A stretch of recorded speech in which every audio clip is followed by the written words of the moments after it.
Good evening, all, and welcome. How would you like to win a Nintendo Switch Lite and a Dead by Daylight game to go along with it? I certainly would, and I'm sure a handful of you guys would be interested to get one as well. All that you need to do is go to my pop base, and for today and today only, there is going to be a message, part of a story on my banner. Copy it down, write it somewhere, and keep it. And then tomorrow, go to another horror creator's base, either Snarled or Nightmind, one of the two. Check out their bases and find part 2. Then part 3 will be the other one that didn't have it, and part 4 will finally be Mr. Creepypasta. Write down every day those 4 story parts, and then send them over to the link in the description. The information's in the description, and you could win. I really hope one of you guys does. And Popbase is also a really fun place to check out some of the content which I produce, so, check that out too if you like. But go for it. Try and win that Nintendo Switch Lite and game. I'm sure one of you lucky winners will have a really extra special Halloween with that in your hand. But anyway, for now, guys, it's time to get comfortable and let the darkness take control. When I was rather young and in 2nd grade, my family lived in the country out in the middle of nowhere in Mississippi. There were no children for me to play with, and I tended to be a bit lonely, as you might expect. When we were in the process of moving out there, my parents had this double-wide trailer, and there was one incident that took many years to be certain I hadn't imagined. While on one expedition to the plot where my family were going to put the trailer, my mother needed to make a stop to use the restroom. With no gas station for a good 10 miles, Dad pulled the truck down this dirt road looking for a place to halt. There, maybe 200 to 300 yards from the 2-lane road, we found what looked to be an abandoned gymnasium from a school. Dad decided to use that as a place for the bathroom, and we headed in. I did not recall much about the building, though one thing always stuck out in my mind. Near the doors we entered through was this rather massive pile of clothing. I remember after doing his business, my father stood at the front of it looking up at the clothing. He seemed to be thinking of something but never said anything about it. Several weeks later, with the trailer in place, we moved out there, and the gym was largely forgotten about by me. However, that didn't stop weird things from happening. Well, not weird in the sense of stuff moving around or anything of the sort.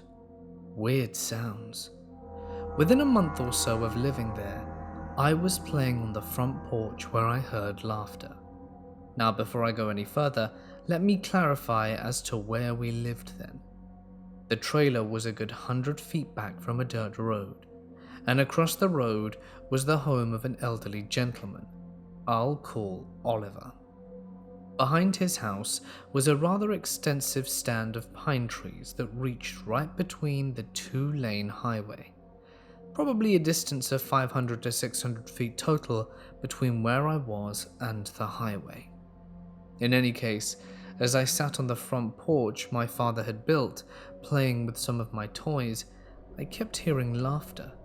Not a single child's laugh, but several. It sounded to my ears like 5 or 6 kids were playing somewhere off behind where Oliver lived. Not having anyone to play with, I remember wondering where those kids were, and if they would play with me. Walking up to the road, I could tell that these kids seemed to be playing in the woods, as their laugh came and went. After a while, I called out to them that I wanted to play too, and as soon as I said that, the laughter cut off dead. One moment there was laughter and fun, and the next, it was so quiet that you could hear a pin drop. I figured I must have scared the kids off, and went back inside. This happened several times, and eventually I just gave up. I'd hear the kids laughing and playing, but they never seemed to get closer. After a couple of times of this happening, I remember telling my mother, and she got a really odd look on her face before telling me that she didn't want me playing out front any longer. We lived there for another 2 years or so before we moved, and I largely forgot the experience. It wasn't until many years later when the story came up again in conversation with my parents. That's when I found out some of the story, and personal investigations told me the rest. My mother said that the reason she'd reacted that way was because she'd heard a rumor that the area we'd moved into was haunted. She didn't have all the details, but felt it was tied to the old gym.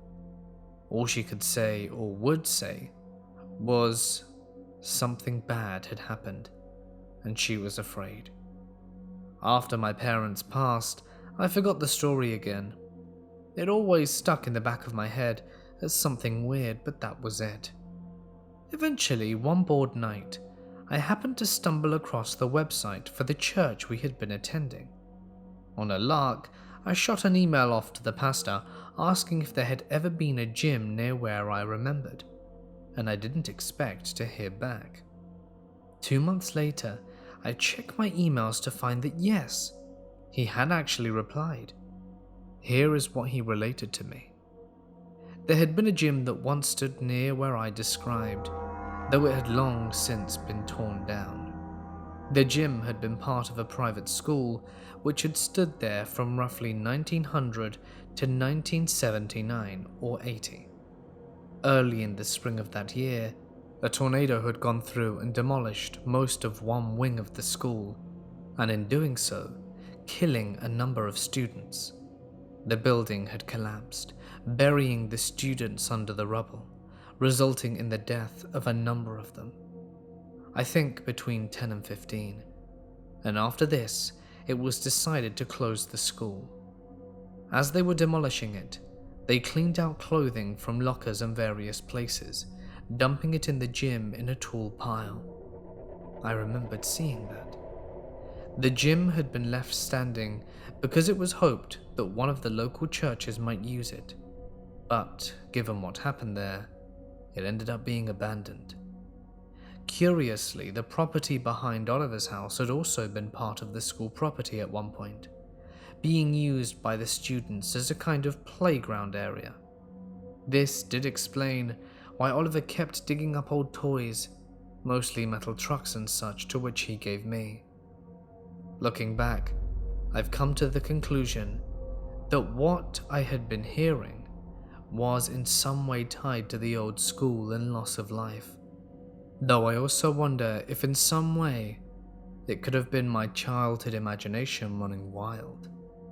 Whatever the case, I thought you'd find this story interesting to say the least.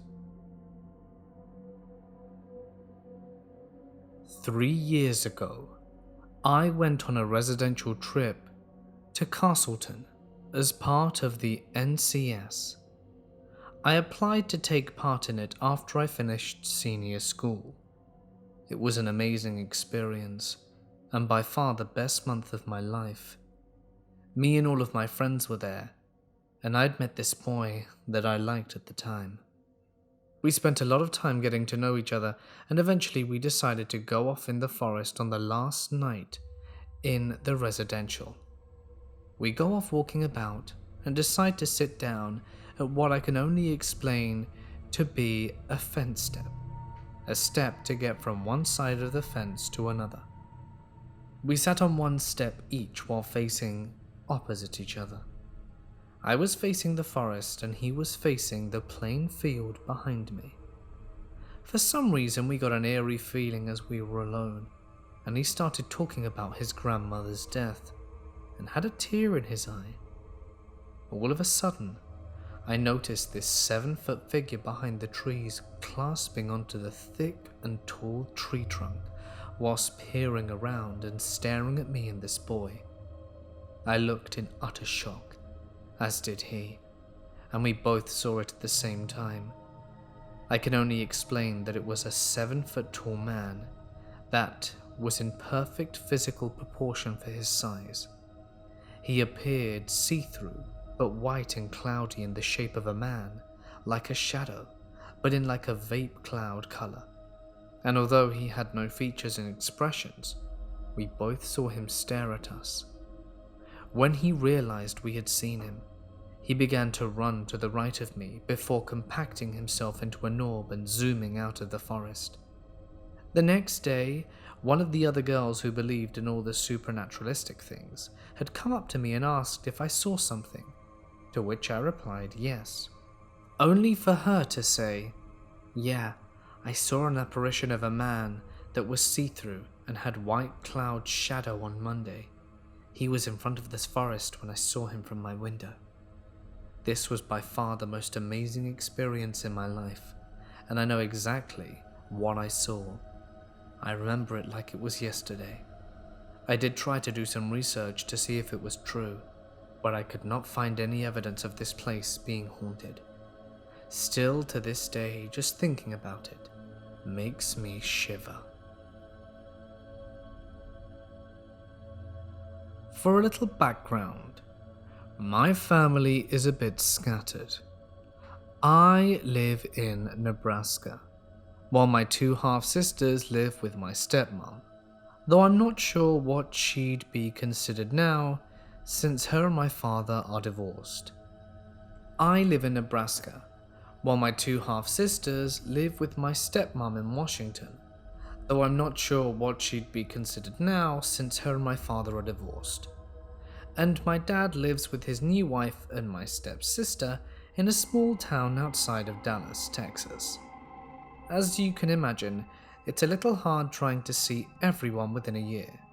However, my sisters were visiting my dad over the summer, and I was able to get a week off in order to go see my family. Since we'd all been down there, and since my sisters and I love creepy stuff, we decided to check out one of the biggest urban legends in Texas, Goatman Bridge.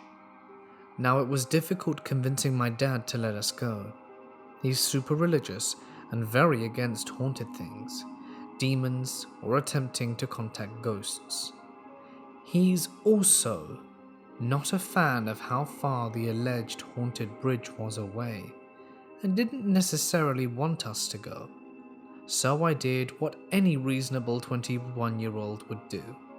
I told him we were going out to eat after a fun-filled day at Six Flags, then drove my little sisters out to the little town of Denton and to the old Alton Bridge where the supposed Goatman was. For me and my sisters, getting to the bridge was a little tricky.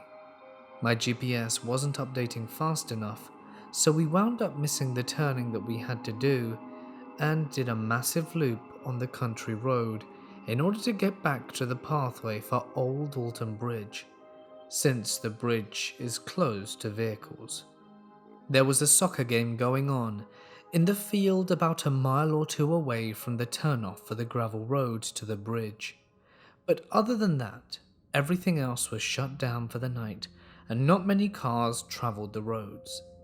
When we finally managed to make the turn down the gravel hill and park, we ran into a group of adults who told us there was no Goatman that night, to be safe and to check out the creepy path off to the left. My sister and I thanked the group and ducked under the metal fence as the group left in their pickup truck. It was about 10:30 or so at night, and the forest was eerie still, though we could hear the cicadas chirping. We all felt some sort of heavy weight pressing down on us, and it felt like we were being watched as we pressed further into the woods. The flashlight of our phones were dull against the thick shrubbery of the forest, and I almost expected something to be lurking in the shadows, though I kept assuring myself I was psyching myself out. We made it to the start of the bridge, and I have to admit, I was pretty spooked. It was so dark you could barely see the end of it, and the feeling of being watched felt stronger. I brushed it off once again, as my own paranoia and me and my sisters continued to walk down the bridge commenting about how cool and creepy it was and reading the writing and satanic symbols scrawled onto the bridge. As we were walking and I flashed my light to the end, I could have sworn I saw a black mass standing at the end, but when I looked again, it was gone. I also heard something moving around in the woods back from where we came from, and in the creek down below, but neither me or my sisters saw anyone else. However, this is when things started to get a little strange. My sister Cadence was by herself over where I thought I saw the shadow, and she told me she saw what looked like an eye watching her from underneath the bridge. My other sister Kayla felt physically sick and thought she heard a voice, but she couldn't really make it out. I decided it was time to leave the bridge and maybe check out the pathway the group was telling us about. And as we were walking towards the path, both mine and my sister's flashlight went out. I got a little freaked, but told myself it was fine and turned on the phone flashlight, while my sister struggled to turn hers on. And as we neared the path, I saw it. Standing by the entrance of the forest, about 20 or so feet away, was a tall, thin, black, shadowy mass. It looked slightly transparent, but was also somehow solid, and looked like it was almost flickering or wavering. It's hard to explain. It looked like it had long, sharp claws, and it looked like it was holding something in its hand, but I couldn't make out what it was. Its eyes were hardly visible, but I felt it watching us. The presence felt evil. Now, I didn't move at first. I thought my mind was playing tricks on me, so I took a step closer to see if I could make it out. But when I did, the thing moved, and the slight unease I felt went into complete panic mode. I don't think I've ever screamed so loudly before in my life. I told my sisters to run, and at first they thought I was joking. But when I kept screaming and told them to go back to the car, they realized that I was being serious, and we all ran back to the car that was parked on the gravel road. I took one last look behind my shoulder and saw the shadow running towards us, but then it vanished. I turned my attention back to what was in front of me and slid under the metal bar and fence, unlocked the car, and tore out of the makeshift parking lot. I was shaking, crying, and could hardly breathe. My body felt like it was on fire. As we approached the main road, we could make out two men dressed in white running to the forest we came from, and I wondered if it was because they heard me screaming. The hour ride home was silent, and my mind was racing trying to figure out what that thing was. I kept trying to find a logical explanation to what I saw, but I was grasping at straws, and I knew it. Part of me wanted to go back and figure out exactly what it was, and the other part of me wanted to stay as far away as possible and just be content with not knowing. Either way, I was creeped out, and I genuinely feared for my safety and my sister's safety. I never expected to find anything on that bridge. I thought it was just a creepy urban legend made up by locals, and that there was nothing to be afraid of. But that night proved me wrong. And though I doubt what I saw was the goat man, I can't shake the feeling that there is something at Old Alton Bridge that is truly malicious. The church I used to attend to had a program where you could volunteer as a Sunday school teacher. I've always really liked teaching kids ever since I was young, and thought I'd be perfect for this position. I applied and got the job. Even though it didn't pay, I was more than happy to speak about young children and explain the messages of the gospel. But religion aside, this is about the spooky stuff that happened. Now, bordering our church is a graveyard and a large forest.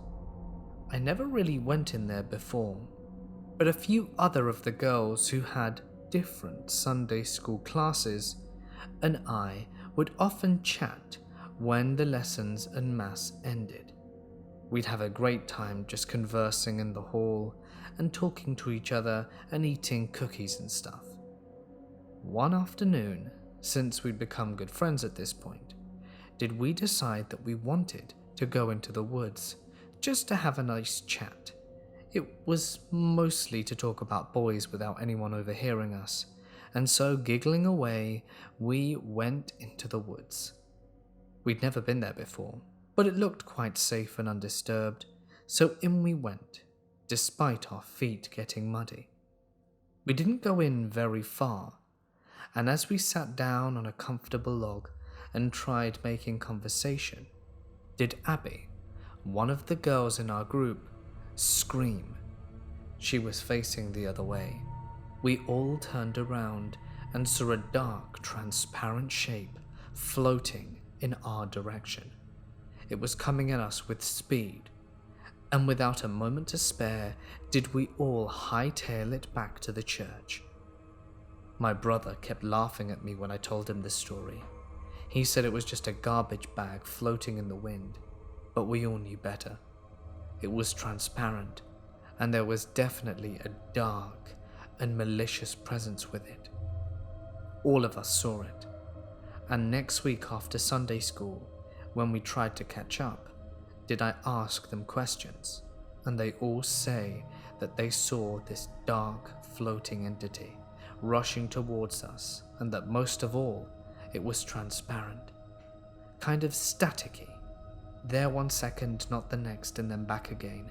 It's so hard to explain correctly. As you can imagine, we never returned to those woods, and we never told anyone else, other than me telling my brother, about this experience, for fear of sounding ridiculous. I spent a number of years performing on the Renaissance Fair circuit. I've travelled across the country, direct troops, performed as a swordsman, and breathed fire. Most times, I've lived in a tent, in a small tent city on the fair site.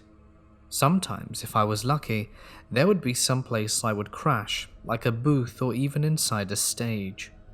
I was at the Ohio Renaissance Fair, and I managed to get the key to the Gloriana stage door. It was perfect.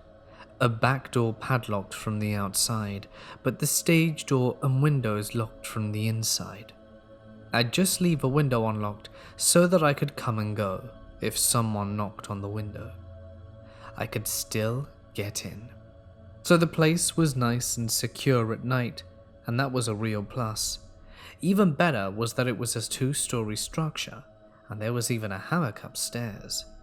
Since I performed on the stage during the day, my moving a few things into the backstage area wasn't viewed askance by my fellow performers. I had my sleeping bag, a blanket, and my US mail bag that I carried my clothes in, and which doubled as a pillow. I figured I was good to go for the entire season. I spent a good portion of the evenings up top of the stage, smoking cigarettes and looking out over the fair site. The view behind the stage was just overgrown with trees and thick bushes. It came up to 8 to 10 inches from the stage door, so it was a bit claustrophobic back there.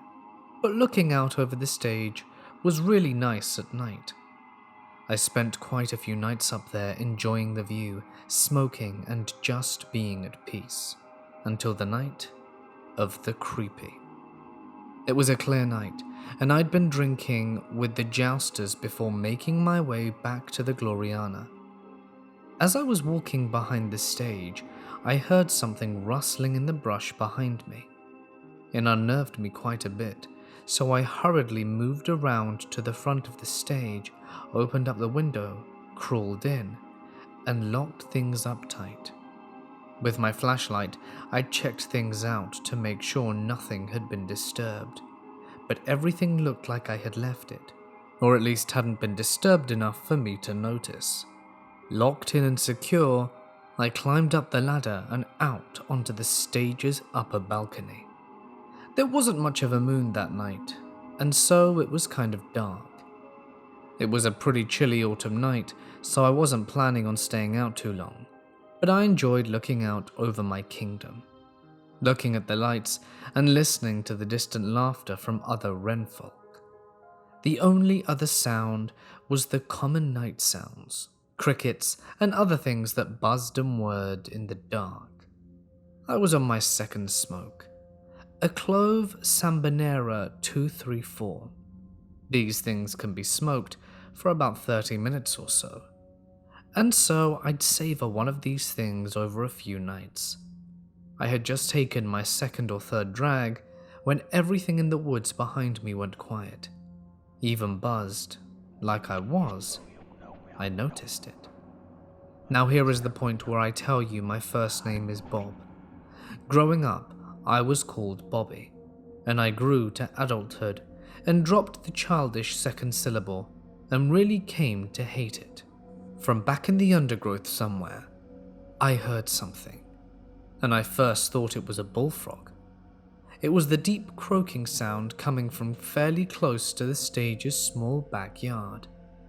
I smoked a bit longer, but something was really nagging at the back of my mind, and I was getting tense.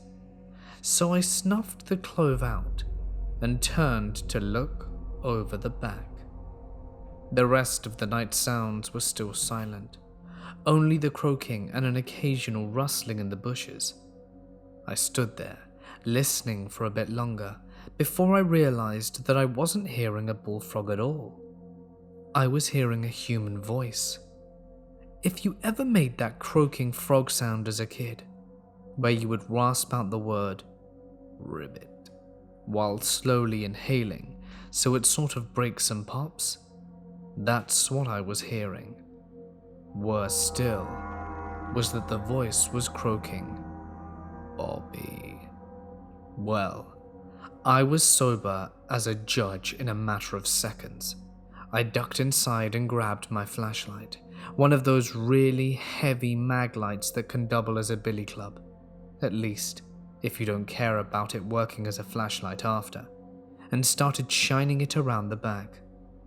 I couldn't see anyone out there, but while I was looking for the source of the voice, a second voice joined in, and then a third. "Who's there?" I shouted. Not exactly original, but it was pretty germane to my thoughts at the moment. Nothing. Just 3 voices croaking out my name. I got that cold, creeped out feeling up and down my spine, and ducked inside and went upstairs. Now, we Rennies generally have a knife of some sort, and mine was a simple dagger with a 5-inch blade. It was cheap pot metal and didn't really keep an edge, but it was good enough to eat with during the fair day. But you also sure wouldn't want to be stabbed with it. That said, having a knife and a flashlight didn't fill me with a whole lot of confidence, and I sure as hell didn't plan on running out into the back to see who was there. Then the scratching started.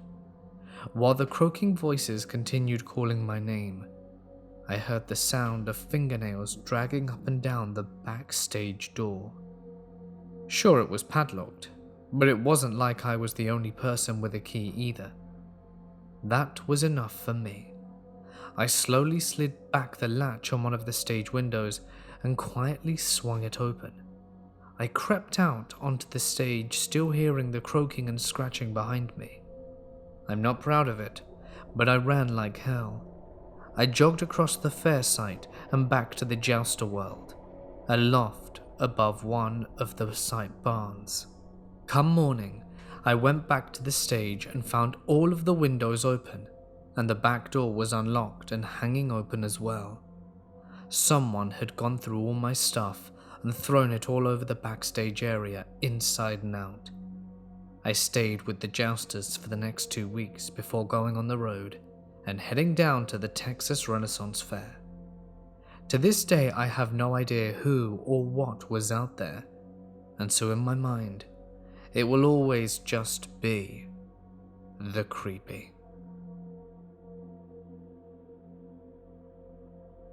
I lived in a small city in central Michigan. There is a city park with a forest directly behind my house. For being at the edge of a city, it's a decently large forest. You could say the forest is split by a very thin clearing that cuts it into two. A small part that has walking paths, and then a much bigger part with not very many paths. One summer evening 3 years ago, out of boredom, 6 friends and I decided to go out to the bigger part and play hide and seek. Yes, I know, 15 to 18-year-olds playing hide and seek, but whatever. I was the seeker and quickly found my friends, Emily, Alice, and Brody. But the other 3 went pretty deep into the woods. We decided to split off to look for them. Emily and I went one way, while Alice and Brody went another. Emily and I eventually split off ourselves, and I ran into Alice and Brody. We figured out everyone else was lost in the woods, and decided to stay where we were. The whole thing lasted about 2.5 hours. During that time we stayed put, and waited for everyone to find their way towards us. This is when the weird stuff started happening. Emily had called Alice several times and told us weird things were happening to her, but she wasn't able to say what due to a poor connection. A little while later, while it was pretty dark out, we saw a white light about 50 yards away from Alice, Brody and I in the trees. We called out thinking it was a phone light and that it was our friends, but we got no response, and for several minutes it just bobbed up and down in the trees, eventually vanishing. We figured that it couldn't have been another person because we didn't hear any footsteps or leaves rustling, and no one could have made it through the dark woods without a light. Immediately after, Brody swears he saw a face right next to him, staring at him, and disappear. By this point, we're freaked out. Later, I went back out to the clearing by myself because we thought Emily was there, and she wasn't. I saw 4 or 5 small red orbs of light circling around the bush. They were not fireflies or lights from a deer cam, as I checked several times. I met up with Alice and Brody and eventually Emily, and everyone else found us and we left the forest. While Emily was lost, she had her own experiences. At one point she heard very loud footsteps all around her, even though there were no animals. She also saw what looked exactly like one of our other friends, Max, on the trail ahead of her, yet he wasn't anywhere near her the whole time. She also heard what clearly sounded like a boy and a girl whispering behind her, yet no one was there. Over the past few years, I've had other experiences out in these woods. One time when it was pitch black out, my friend and I saw 6 very large orbs of red light fly around us very fast, then disappear. I've seen other large yellow lights flare up and then go away, then flare up again like a lighter, except no one was there. They were way too big to be fireflies. I also heard a human-like moan right next to me. I booked it back home after hearing that, and another time I heard the same heavy footsteps that Emily heard all around me, but not a soul was there. I've definitely experienced some things out there, and I'm not sure if I want to go back. For the longest time, woods have been growing behind my house. We live in a very rural part of the country, and I've always been what other kids describe as a fraidy cat. I never liked going into the woods, and I haven't done so in many years, due to something that scared the life out of me. When I was about 11 years old, I decided that because I was bored, I would go out and explore the woods. Now, in the past, as the property we lived on bordered the woods, I might go a few trees in and leave it at that, but never explored the depths, never ventured to see how deep it went. But today was different. Overcome with boredom and in the heat, I thought I might seek refuge in the cool atmosphere behind the house, in the trees. I got my dog and we started walking into the woods. My parents were at work, so it was just us two, and I was pretty sure that we'd be okay. Like I said, we're pretty rural, out in the middle of nowhere. I don't know how big these woods are, but I know that there's not an end to them for a while. We walk further and further in, until we find a small but quaint clearing. My dog is making weird sounds, sniffing, growling slightly at the ground, and I am just assuming he's found a small animal and is trying to get to it. I ignore him and look around the area, and that's when I notice something peculiar. Carved into a tree is a strange symbol. I look around. Some other trees nearby have similar symbols carved into them. The first thing I think, that's hard to do. I have no idea what the symbols mean. The first thing that came to mind was that they looked like car make logos, but still, I was quite young. I grab my dog, pull her lead, and start walking her further through the clearing, to the other side to see what was there. Just as we're approaching the end of the clearing, and going further into the woods, do I hear something behind me? We turn around, and there's nothing there. But as I'm looking backwards, facing the other way, does my dog go ballistic? She starts growling furiously, snarling as if there's something there, something invisible, and I can see fear in her eyes. She's pulling me on the lead, dashing to get home. She's pulling me so strongly and running so quickly that I let go of her lead, and she runs, terrified, all the way back. I look around me in fear, gasping for breath in these few moments, unsure of what to do. And then I hear something. It sounds like my name being whispered behind my back. Bradley. I sprint. I don't even look back, but I'm 100% sure that no one was there with me. Whatever the case, I made it home and didn't dare look out my window into the woods for a week. When I finally had enough courage to look, I saw nothing. I've never been back, not even to the border of those woods since. I'm too afraid of what I might see if I return.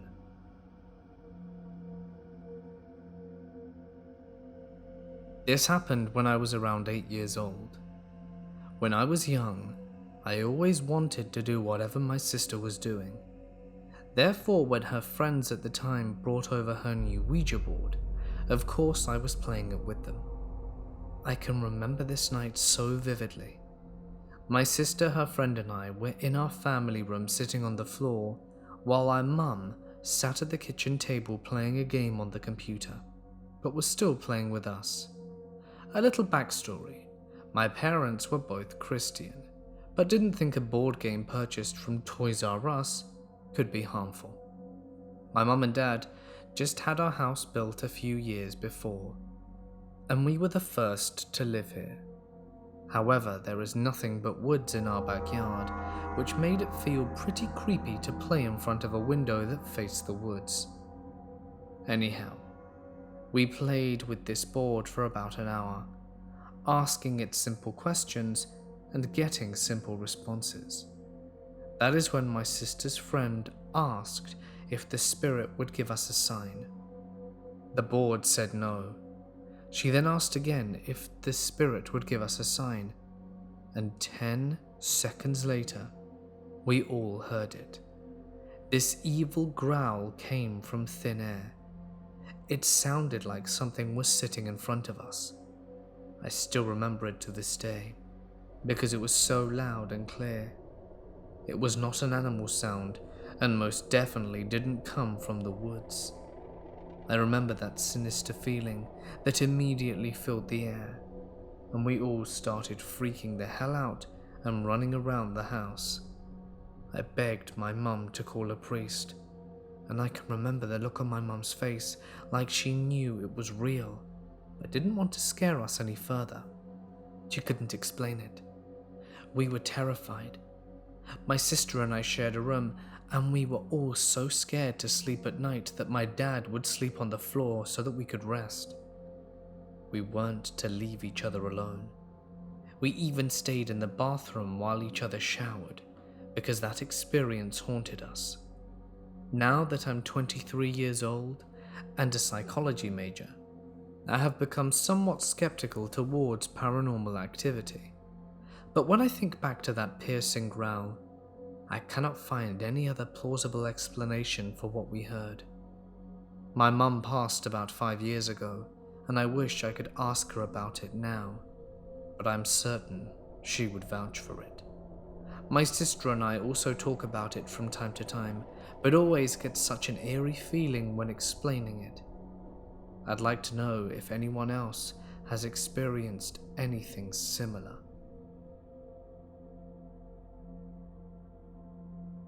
I've had a few personal paranormal experiences in my life, but this one stands out in my mind.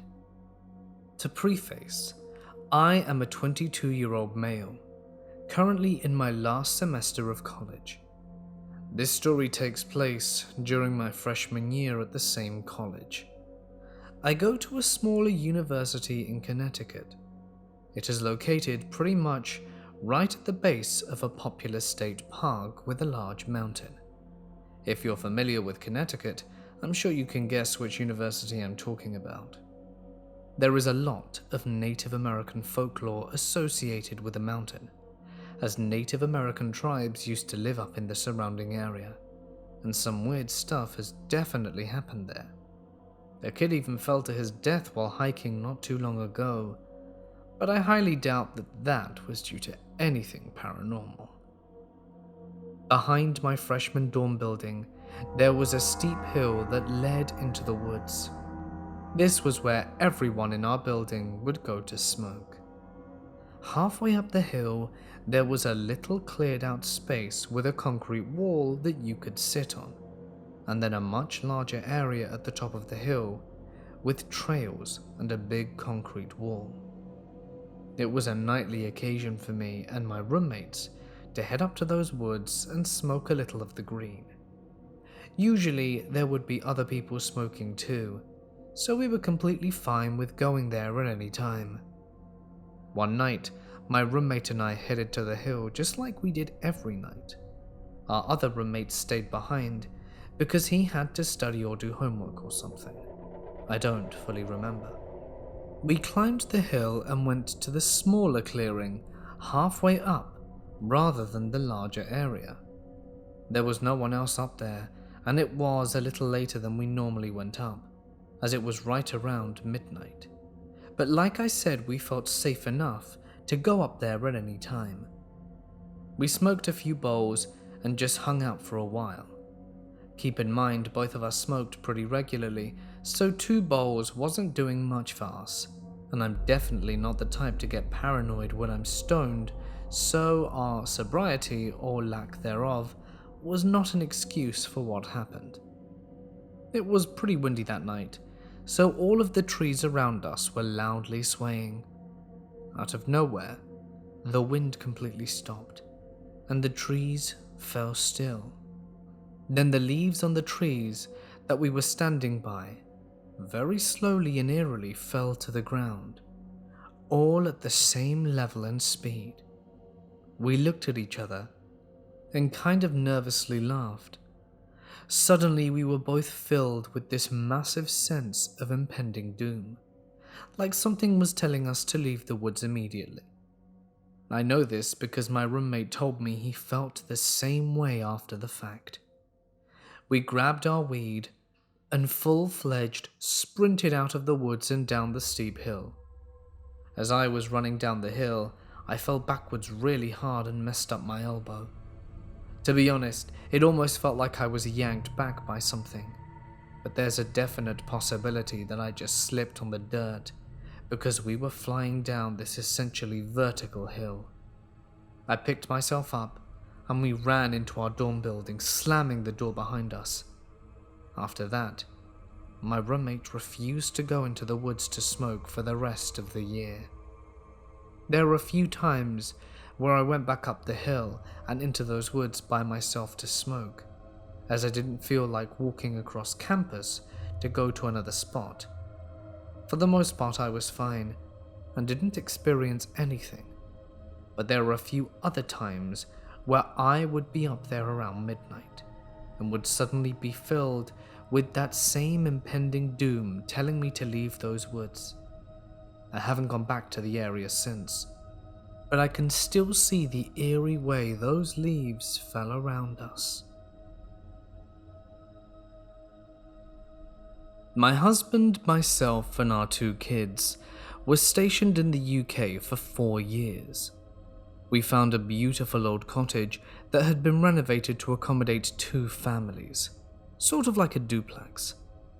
We were told by the owners that it dated back to the 1500s and was the caretaker's home for a priory that was behind the property, but is now just ruins. The front of the cottage had an open pedestrian trail right in front of it. It was secluded, but we had a lot of dog walkers and families that used the path to get to the river in the woods. Just a beautiful and charming place to live in general. We would often chat with people using the path, and little bits of information about the house came to light. We were told that a witch used to live there and had a lot of strange going-ons. Weird noises, lights in the woods, and we were also told the little bridge behind our house was haunted. So we were intrigued but laughed it off. My oldest daughter had a huge bedroom, and so she set it up like an apartment. Being a teen, she spent a lot of time in her room with her friends. She would tell me about noises at night. Since we shared a wall with our neighbor, I told her it was probably them. She brushed it off, but a while later she told me she would awake to breathing in her ear. She also said it felt like someone would sit down on the bed in the middle of the night, and at one point she woke up to a dark figure standing in the front window. She's on the 2nd floor. She eventually got used to it, and joked about it when she had visitors staying with us. Her room was used when we had company, because it was the biggest room with the queen bed. We have had several women in our family that noticed the same thing, and wouldn't sleep there anymore. Only women. It never seemed malicious, just shocking. Hey guys, it's Mort here, and thank you so much for listening. I hope that you enjoyed tonight's stories. If you did, don't forget to let me know in the comments section. That always helps me out a bunch. You know what to do. Like, subscribe if you haven't already, press the bell icon, and all the good stuff. Now, as I was saying before, over on Popbase, the contest is now live.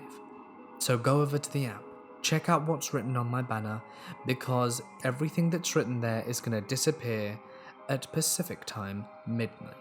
So you've got precious hours left to do so for your chance to win a Nintendo Switch Lite.